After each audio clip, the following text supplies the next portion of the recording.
हाँ, अब यहाँ से क्वेश्चन, बहुत ज्यादा क्वेश्चन बनता है कि इंडिया को किन किन नामों से जाना जाता है।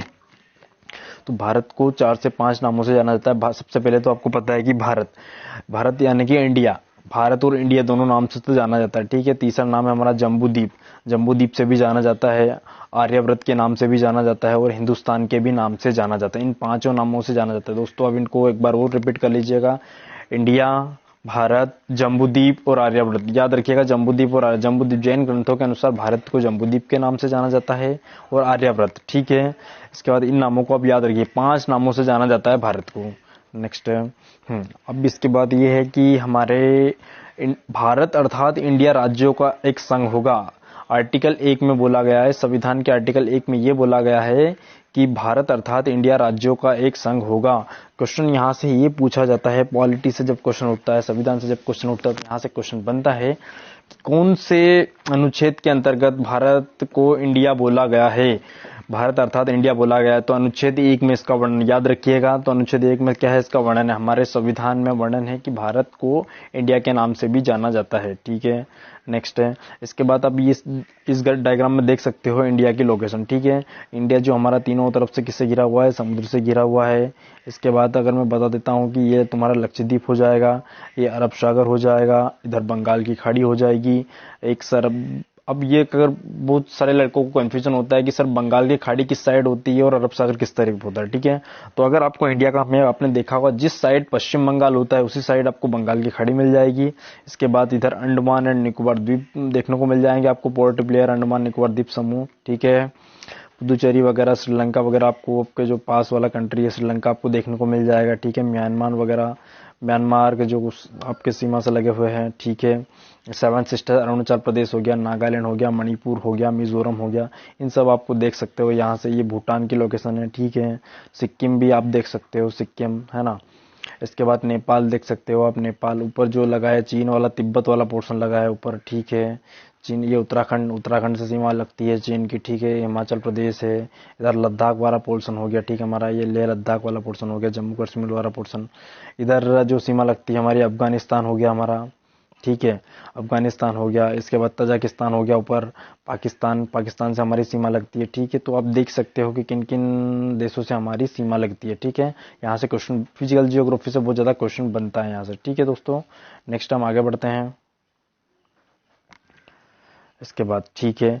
अब यहाँ से देखा गया है, बताएगा कि इंडिया, क्वेश्चन ये पूछा जाता है कि जो इंडिया है आपको किसका पार्ट है। तो इंडिया जो मैं बता देता हूँ आपको, इंडिया जो है किसका पार्ट है, गोंडवाना लैंड का पार्ट है। याद आपसे क्वेश्चन पूछा जाता है कि इंडिया किसका पार्ट है, गोंडवाना लैंड का पार्ट है, ठीक है। हमारा जो हमारी जो पृथ्वी बनी है, जो महाद्वीप है, ये अलग अलग चट्टानों से मिलकर बने या अलग अलग प्लेटों से मिलकर बने हो। तो हमारा जो इंडिया है किसके अंतर्गत आता है, गोंडवाना लैंड के अंतर्गत आता है, ठीक है। आप देख सकते हो यहाँ पर पूरा पृथ्वी वगैरह का डायग्राम के माध्यम से समझाया गया है इसको। हाँ, इसके बाद इंपोर्टेंट क्वेश्चन आता है, वास्को डी गामा, सबसे पहले इंडिया कौन आया था या इंडिया की खोज किसने की थी 1498 में।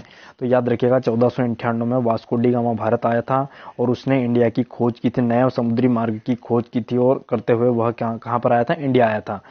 जहां पर क्या हुआ था, हाँ देखो, ये आप लोकेशन देख सकते हो, ये आपको यहाँ पर दिख जाएगा इंडिया, ये इंडिया लिखा है यहाँ पर, ठीक है। ये अरेबियन सी हो गया, ठीक है।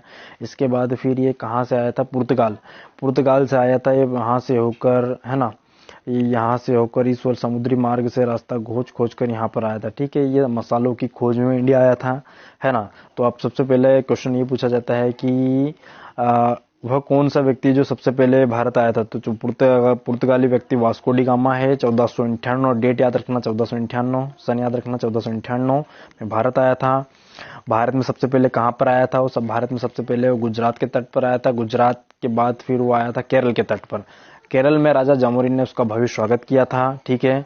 केरल का तट है, राजा जामोरिन ने उसका भव्य स्वागत किया था। हिंदू राजा जामोरिन था यहाँ पर और उसने भव्य स्वागत किया। उसके बाद यहाँ से वो बहुत सारे मिर्ची मसाले ले गया और उसने बहुत सारा पैसा कमाया, ठीक है। तो ये बात की बात है, लेकिन पहले तो आप इसको याद रखिएगा कि आप सबसे पहले कौन आया था, वास्को डी गामा आया था। कब आया था, 1498 में आया था। किसने किया था उसका स्वागत, राजा जामोरिन, हिंदू राजा जामोरिन ने उसका स्वागत किया था, ठीक है, केरल में, ठीक है। ये बातें आप याद रखना। नेक्स्ट अब आप यहाँ पर देख सकते हो कि कौन सा देश सबसे बड़ा है, कौन सा देश सबसे छोटा है, ठीक है। क्षेत्रफल की दृष्टि से सबसे बड़ा देश कौन सा है, क्षेत्रफल की दृष्टि से सबसे छोटा देश कौन सा, ठीक है। तो हम यहाँ पर देखेंगे तो सबसे बड़ा जो देश हमें दिख रहा है आपको येलो कलर में, सबसे बड़ा कंट्री कौन सा हो जाएगा, रशिया। रशिया नंबर 1 पर आता है और सब क्षेत्रफल की दृष्टि से सबसे बड़ी कंट्री है रशिया, ठीक है। सेकंड नंबर की मैं बात करूं तो कनाडा, ठीक है। सेकंड नंबर पे सबसे बड़ा देश कौन सा हो जाएगा, कनाडा हो जाएगा, ठीक है। अब इसके बाद थर्ड नंबर की मैं बात करता हूं। थर्ड नंबर पर जो आपका बड़ी कंट्री हो जाएगी वो कौन सी हो जाएगी, चाइना हो जाएगा, ठीक है। थर्ड नंबर पर बड़ी कंट्री कौन सी हो जाएगी, चाइना हो जाएगा, ठीक है। उसके बाद फोर्थ नंबर की सबसे बड़ी कंट्री कौन सी हो जाएगी, यूएसए यानी कि अमेरिका हो जाएगी, ठीक है। याद रखिएगा अमेरिका फोर्थ नंबर की सबसे बड़ी कंट्री है, ठीक है। उसके बाद फिर फिफ्थ नंबर पे क्या आ जाएगा, फिफ्थ नंबर पर आप देख सकते हो ब्राजील, जो ब्राजील है फिफ्थ नंबर की कंट्री है, ठीक है। पांचवें नंबर का सबसे बड़ा देश कौन सा हो जाएगा, ब्राजील हो जाएगा, ठीक है। पांचवें नंबर का सबसे बड़ा देश कौन सा हो जाएगा, ब्राजील हो जाएगा। इसके बाद छठे नंबर का सबसे बड़ा देश कौन सा हो जाएगा, ऑस्ट्रेलिया। ऑस्ट्रेलिया जो हमारा छठे नंबर का सबसे बड़ा देश है, ठीक है।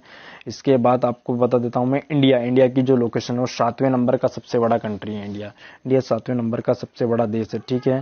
पहला कौन सा देखा, पहला है रशिया, उसी के सामने कौन सा है, रशिया के सामने कौन सा है, कनाडा। रशिया, ये इस तरीके से याद करिएगा, रशिया, रशिया के सामने कौन सा है, कनाडा, ठीक है। तो पहले नंबर पर रशिया, दूसरे नंबर पर कनाडा, तीसरे नंबर पर क्या है, चाइना। चाइना के जस्ट सामने कौन सा आ रहा है आपको, यूएसए, ठीक है। चाइना के जस्ट इसके नीचे, रशिया के नीचे वाला देखिए चाइना मिल जाएगा, चाइना से इधर साइड से कनाडा के नीचे क्या मिल जाएगा आपको, फर्स्ट, सेकंड, थर्ड, फोर्थ, ठीक है। तो सेकंड नंबर पर क्या, थर्ड नंबर पर क्या मिल जाए, इसमें प्रिंटिंग मिस्टेक है, इसमें फोर्थ नंबर पर बता रहा चाइना, लेकिन थर्ड नंबर पर आएगा चाइना, ठीक है। थर्ड नंबर का चाइना हो जाएगा, फोर्थ नंबर का यूएसए हो जाएगा और फिफ्थ नंबर का क्या हो जाएगा, ब्राजील हो जाएगा दोस्तों। फिफ्थ नंबर का क्या हो जाएगा, ब्राजील हो जाएगा।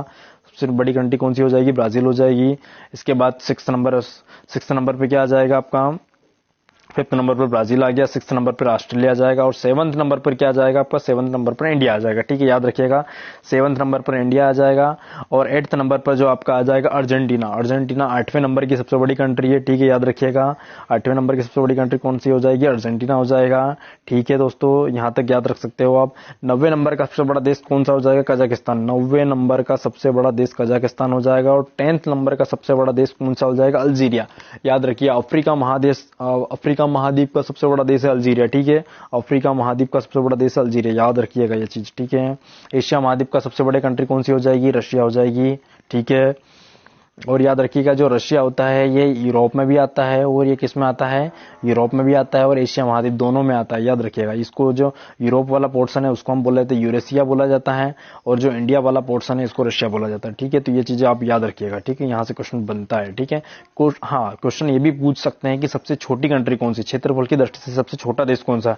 हमने बात कर ली बड़े बड़े देशों की, अब छोटे देशों की बात करते हैं। तो जो सबसे छोटे ये देश आ जाएगा वो कौन सा हो जाएगा तुम्हारा, सबसे छोटा देश हो जाएगा वेटिकन सिटी। वेटिकन क्षेत्रफल की दृष्टि से या जनसंख्या की दृष्टि से सबसे छोटा देश हो जाएगा वेटिकन सिटी। सबसे बड़ा देश कौन सा हो गया, रशिया हो गया, ठीक है दोस्तों। आगे बढ़ते हैं। अब टॉप 10 पॉपुलेशन में कौन कौन सी कंट्री अव्वल नंबर पर है सबसे ज्यादा, जिनमें पॉपुलेशन सबसे ज्यादा है, ठीक है। तो सबसे अब स्टेप बाय स्टेप पढ़ते हैं हम, ठीक है। पॉपुलेशन में पढ़ते हैं स्टेप बाय स्टेप। इसके बाद सबसे बड़ी कंट्री हो जाएगी यहाँ पर चाइना, ठीक है। फर्स्ट नंबर पर चाइना है सबसे बड़ा देश। उसके बाद क्या आपको पता है कि सबसे ज्यादा जो जनसंख्या है वो चाइना में मिलेगी, उसके बाद आपको मिलेगी इंडिया में। इंडिया में देख सकते हो, मान के चलिए कि 135 करोड़ से ऊपर जनसंख्या है, ठीक है। तो आप ये देख सकते हो। सेकंड नंबर पर सबसे बड़ा कंट्री कौन सा हो जाएगा, इंडिया हो जाएगा। थर्ड नंबर पर सबसे बड़ी कंट्री कौन सी हो जाएगी जनसंख्या में, यूएसए, ठीक है। आप जिसको अमेरिका बोलते हो, यूएसए, ठीक है। फोर्थ नंबर पर सबसे बड़ी कंट्री कौन सी हो जाएगी, इंडोनेशिया, ठीक है। याद रखिएगा इंडोनेशिया फोर्थ नंबर पर सबसे बड़ी कंट्री है।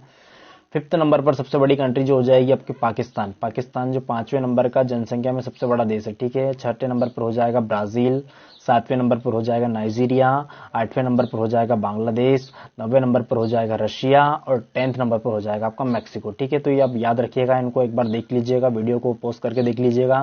पहले नंबर पर चाइना है, पहले नंबर पर चाइना, याद रखिए जनसंख्या में सबसे पहले नंबर पर चाइना है। सेकंड नंबर पर इंडिया है। थर्ड नंबर पर इंडिया ने यहाँ पर प्रगति कर ली है, ठीक है। तो पॉपुलेशन में कुछ होना हो, लेकिन पॉपुलेशन में तो सबसे आगे है इंडिया, ठीक है। तो पॉपुलेशन में क्या है कि सेकंड नंबर की सबसे बड़ी कंट्री है।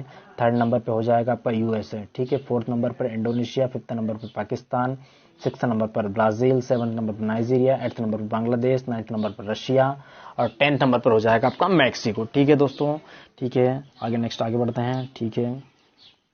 पॉपुलेशन मैंने बता ही दिया आपको। इंडिया चाइना की पॉपुलेशन क्या है 1.44 बिलियन। चाइना की पॉपुलेशन कितनी है 1.44 बिलियन हो जाएगा। इंडिया की जो पॉपुलेशन है 1.38 बिलियन।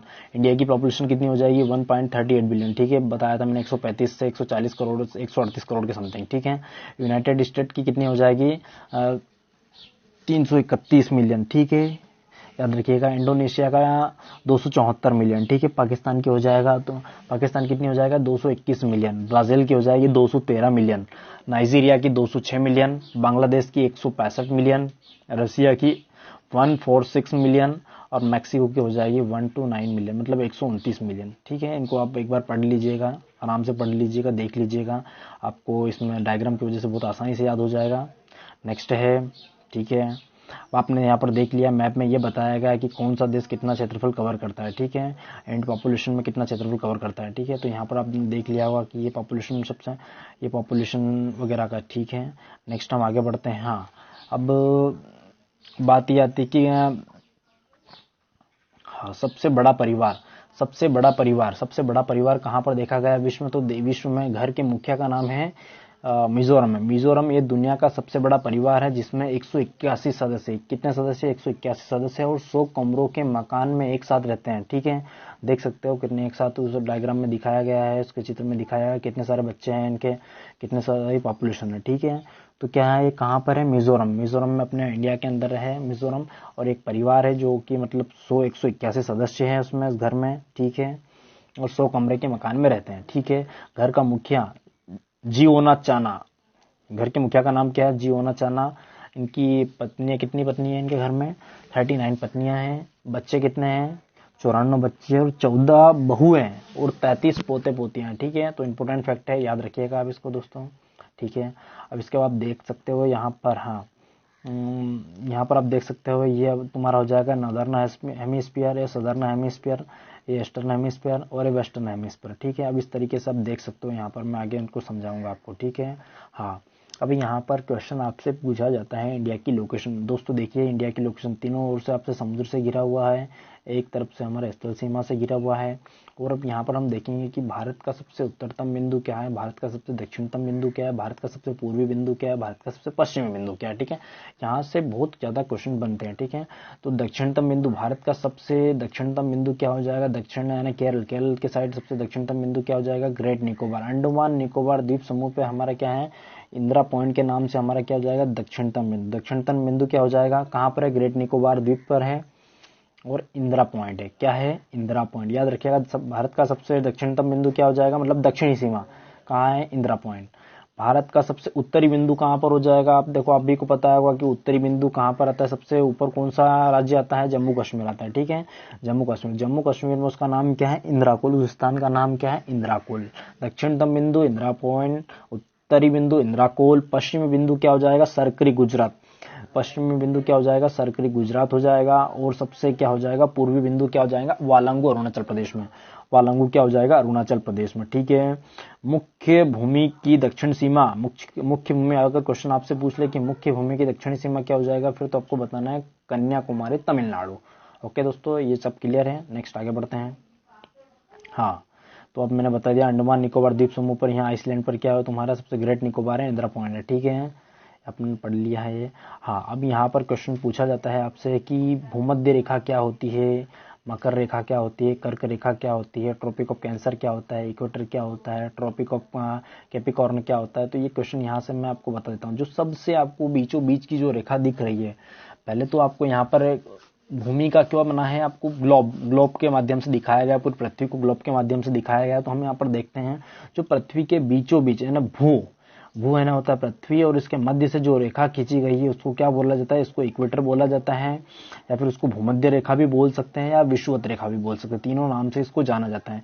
जो पृथ्वी के बीचों बीच से खींची गई जो रेखा है, जो ग्लोब के बीचों बीच से खींचा है, इसको इक्वेटर भी बोलते हैं, इक्वेटर भी बोलते हैं, भूमध्य रेखा भी बोलते हैं, और इसके बाद साथ में विषुवत रेखा भी बोलती है, क्योंकि ये भूमि को क्या करती है दो बराबर भागों में बांटती है। ठीक है, अब मैं अगर बात करता हूं तो सबसे ऊपर, जो ऊपर वाली जो ट्रॉपिक ऑफ कैंसर, इसको मकर रेखा बोलते हैं, ऊपर जो रेखा है उसको मकर रेखा बोलते हैं, जो ऊपर सबसे ऊपर टॉप पर है उसको मकर रेखा बोलेंगे, और जो सबसे नीचे है ट्रॉपिक ऑफ कैंसर इसको कर्क रेखा बोलेंगे। ठीक है दोस्तों, तो ये याद रखिएगा आप। नेक्स्ट है, हाँ, अब अक्षांश वृत्त क्या होता है, अक्षांश रेखाएं और देशांतर रेखाएं क्या होती है, ठीक है। तो अक्षांश रेखाओं को मैं बता देता हूं आपको, जो आपको ग्लोब पर जो आड़ी आड़ी रेखाएं दिख रही है, ये सब लैटिट्यूड है ना। तो जो आपको आड़ी आड़ी रेखाएं दिख रही है ये सब अक्षांश रेखाएं, ठीक है। लैटिट्यूड लाइन जो सबको आड़ी आड़ी रेखाएं दिख रही है ना इक्वेटर से सीधी इस तरीके से, तो ये क्या हो जाएगा आपका, ये आपका हो जाएगा अक्षांश रेखाएं। मतलब आप समझ सकते हो, जो अब अगर उसको डेफिनेशन फॉर्म में बोलूंगा तो अगर मैं बता दूं कि ऐसी भूमध्य रेखा पृथ्वी के बीचों बीच से खींची गई ऐसी रेखा जो ग्लोब को या पृथ्वी को पूर्वी भाग से पश्चिमी भाग में मिलाती है, तो उन रेखाओं को क्या बोला जाता है, अक्षांश रेखाएं बोला जाता है। वह काल्पनिक रेखा जो पृथ्वी को पूर्वी भाग से पश्चिमी भाग में मिलाती है, इनको क्या बोला जाता है, अक्षांश रेखाएं बोला जाता है। और जो उत्तरी भाग से दक्षिणी भाग को मिलाती है, इनको क्या बोला जाता है, देशांतर रेखाएं बोला जाता है, ठीक है। लेकिन आप केवल एक इतना सा याद रखिए कि जो ग्लोब पर जो आड़ी रेखाएं खींची गई उनको क्या बोला जाता है, अक्षांश रेखाएं बोला जाता है। और जो सीधी रेखाएं खींची जाती है उनको देशांतर रेखा बोला जाता है, ठीक है। इतना आप याद रखिएगा, ठीक है।